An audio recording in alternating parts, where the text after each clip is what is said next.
வணக்கம். சற்று முன் கிடைக்கப்பெற்ற மிக மிக முக்கியமான செய்தி ஒன்று வெளியாகி உள்ளது. இன்று சட்டப்பேரவை கூட்டம் கூட உள்ள நிலையில் எதிர்க்கட்சி தலைவர் இருக்கையில் ஓபிஎஸ் அவர்கள் அமருவாரா? நீதிமன்றம் இரட்டை இலை சின்னத்தில் ஓபிஎஸ்ஸிற்கு அதிகாரம் இருக்கக்கூடிய நிலையில் துணைத் தலைவர் இருக்கையில் ஓபிஎஸ் அவர்கள் இருப்பார் என்றும் எதிர்பார்க்கப்படுகிறது. கெத்தாக ஓபிஎஸ் அவர்கள் இந்த இருக்கையில் அமர்ந்தால் எடப்பாடி பழனிசாமி தலையில் மிகப்பெரிய ஒரு இடி விழும் அளவிற்கான செய்தியாக பார்க்கப்படும். 6 மாதத்திற்கு ஒரு முறை சட்டப்பேரவை கூட்ட வேண்டும் என்பது சட்ட விதி.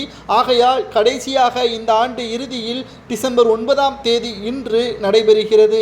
இந்த கூட்டத்தில் முதலாவதாக தமிழகத்தில் நிறைவேற்றப்பட்ட திட்டங்கள், மானிய ஒதுக்கீடு போன்றவைகள் விவாதிக்கப்படுவதாகவும், எதிர்க்கட்சி தரப்பினர்கள் கேட்கக்கூடிய கேள்விற்கு சரியான பதில்களை ஆளும் கட்சி வழங்க வேண்டும் என்பதும் சட்ட விதியாகும்.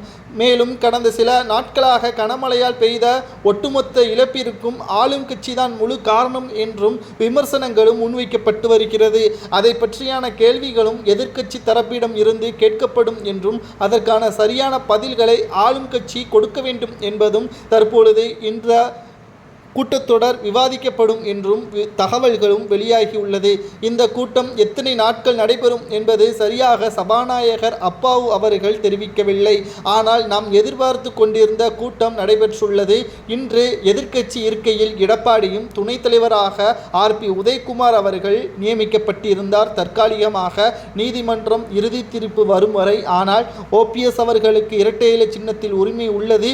அவர் அதிமுகவின் ஒருங்கிணைப்பாளராக செயல்பட்டு வருகிறார் என்ற பல்வேறு அறிவிப்புகளை நீதிமன்றம் நீதிபதி குமரப்பன் அவர்கள் தெரிவித்திருந்தார். இதனால் அனைத்திந்திய அண்ணா திராவிட முன்னேற்ற கழகம் மீண்டும் ஒன்றிணையும் என்பதற்கேற்பவும், எடப்பாடி பேச்சு இனி முன்னாள் அமைச்சர்களும் மூத்த நிர்வாகிகளும் கேட்க மாட்டார்கள் என்பதற்கேற்ப தற்பொழுது ஆலோசனை கூட்டம் முடிவிற்கு முன்பாகவே, அதாவது இந்த சட்டப்பேரவை கூட்டத்தில் துணைத் தலைவர் இருக்கையில் ஓபிஎஸ் அவர்கள் அமர வைப்பார் என்றும் கூறப்படுகிறது. இதில் ஓபிஎஸ் அவர்கள் அமர்ந்து விட்டால் நிச்சயம் எடப்பாடி பழனிசாமி அவர்களது தலையில் மிகப்பெரிய ஒரு இடிவிலும் அளவிற்கான செய்தியாக நம்மால் பார்க்க முடியும்.